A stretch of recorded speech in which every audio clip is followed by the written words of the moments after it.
I'm William Cooper, and you're listening to the Hour of the Time. Good evening, folks, and yes, indeed, I'm back in the USA, and I am really glad that I live here, not somewhere else.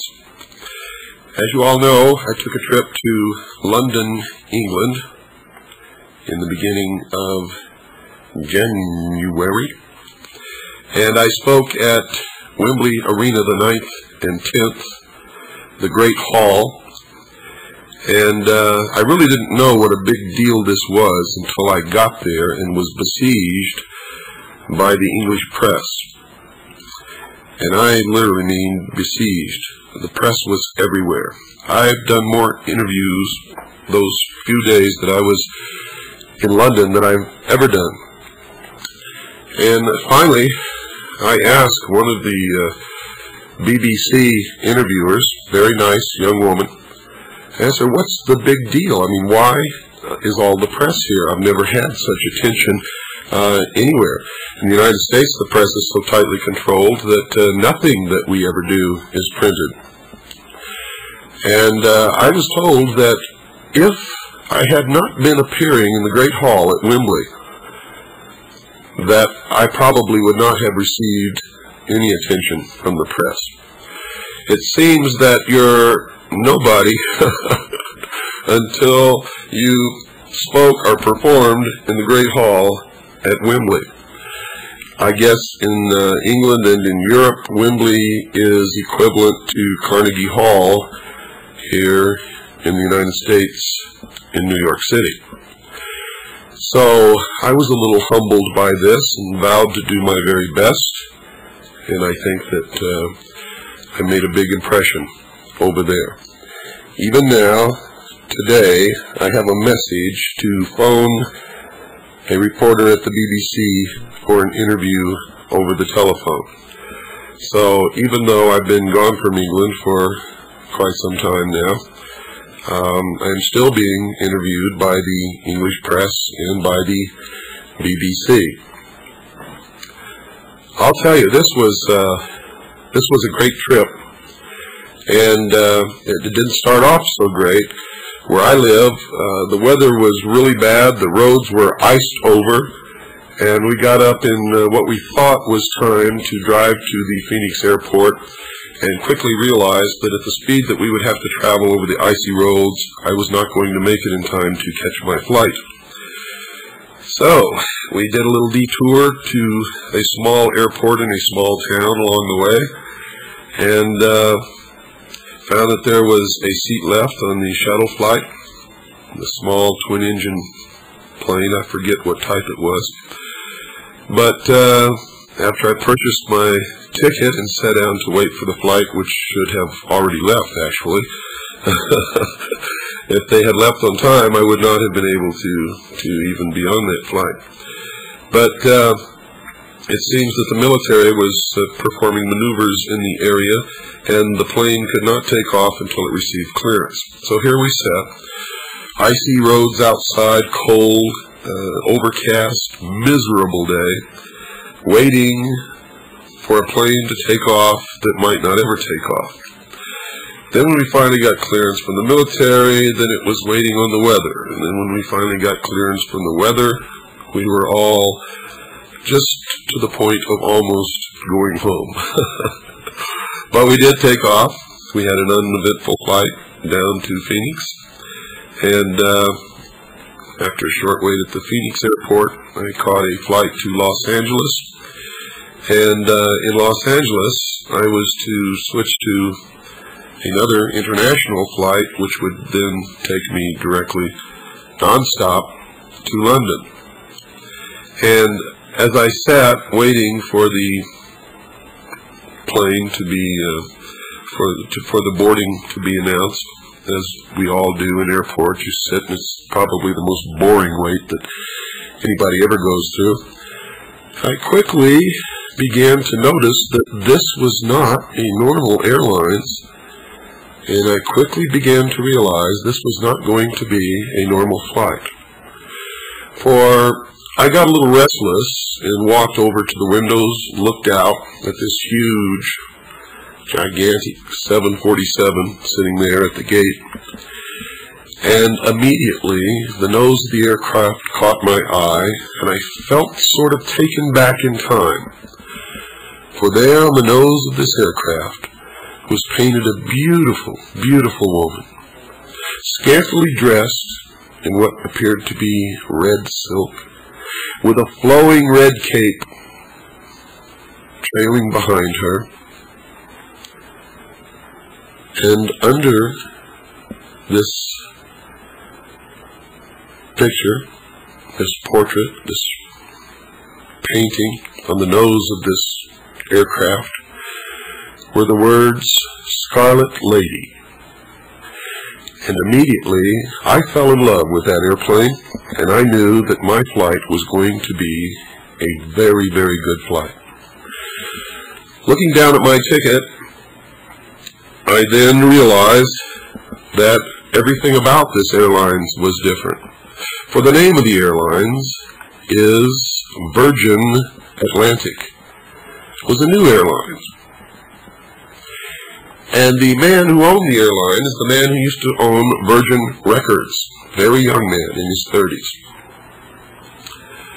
Now, I talked with some of the airline people there, and they told me that the name came from the fact that he had no experience in running an airline, and thus was a virgin at this game, and so he named it Virgin Atlantic Airlines.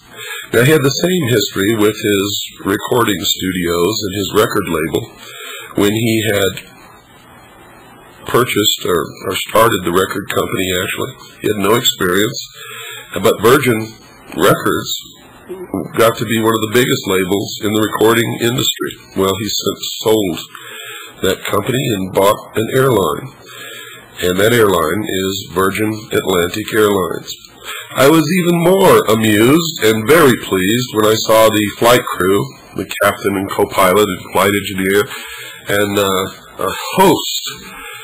And when I say host, it was a small crowd, actually, of airline stewards and stewardesses, all dressed in the most beautiful wool uniforms that I have ever seen on any flight crew on any airlines anywhere. And not only were the uniforms beautiful, but they had on these great coats of wool like they used to wear during World War II. It was all very nostalgic, really, and it was like going back in a time warp to some olden time.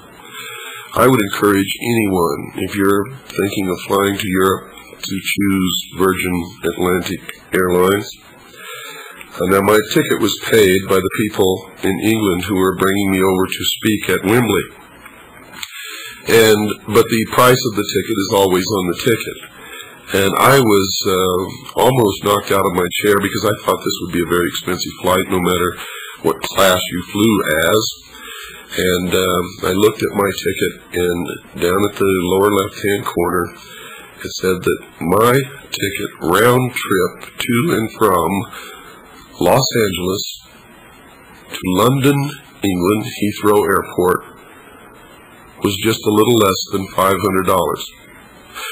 I was amazed. Now, I don't know if you can get this rate all the time. I don't know if this was a special rate just for them because of this event at Wembly. I don't know. But I'll tell you that that airplane was full wall to wall. Everyone was comfortable. There was plenty of room. The seats seemed to be, I'm a big man now, and it seems to me that the seats were a little larger than a normal airline that we might take in the United States, because I was not crowded, and there was a woman sitting next to me who was not a small woman. And we were comfortable the entire trip. Now, this airplane was gorgeous inside. The food was excellent. I mean excellent. Airline food, if you could even say that it was okay, I mean that's unusual because airline food usually stinks. This food was excellent. Actually excellent. The flight attendants were attentive to every need of everyone on that airplane. Now, don't get me wrong, folks. Virgin Atlantic Airlines doesn't even know I exist, much less that I have a radio show, and this is not a paid advertisement. I'm telling you this because I thoroughly enjoyed my flight to England. Thoroughly. Every seat had its own television set. I had never seen this before. Every seat had its own television set, firmly built into the seat in front, with your own controls of how to operate the TV and your own headphones. Everyone was given a kit in a nice little travel bag with a zipper on it, which said Virgin across the side. And inside that travel bag was a toothbrush, were your headphones, nice, really good headphones that, to tell you the truth, I am using right now to make this broadcast. I got this little travel bag going over, and I got one coming back, and we were told that we could keep it. There were many other things in there. There was a comb. There were all kinds of things in this little travel bag, which you normally don't get. And most airlines tell you to leave your headphones on the seat. Many people don't. They take them with them. And then they sterilize them and put new coverings over the earphones and give them out to the next group of passengers. But not on Virgin Atlantic. We had a great time. But I'll tell you, it was a long, long flight, folks. This flight was in excess of 12 hours because we had some headwinds. But we had a great time. When we arrived at Heathrow, I then realized that we were in a foreign country for sure. Most Americans tend to think of England as being very much like America, or America being very much like England, and I can assure you, dear listeners, that that's not true. We may speak the same language, but I guarantee you, we in America are much more fortunate. We have many more freedoms. We have a higher standard of living, and we don't even realize, most of us, how well off we really are. Even faced with the threat of losing these freedoms, and even though we've lost about half of our Bill of Rights so far, in the name of the war on drugs, we still are better off than any other people on the face of this earth.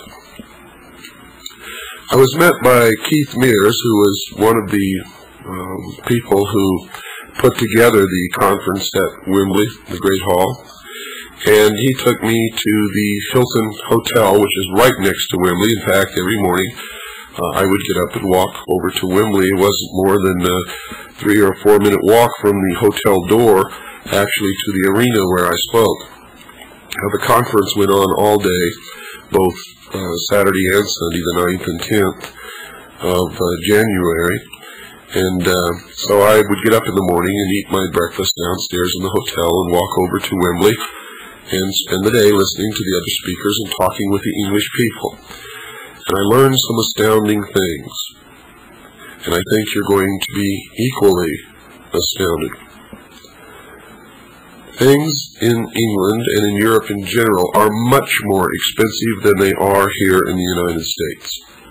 Meals are more expensive. Hotel rooms are more expensive. Taxis are more expensive.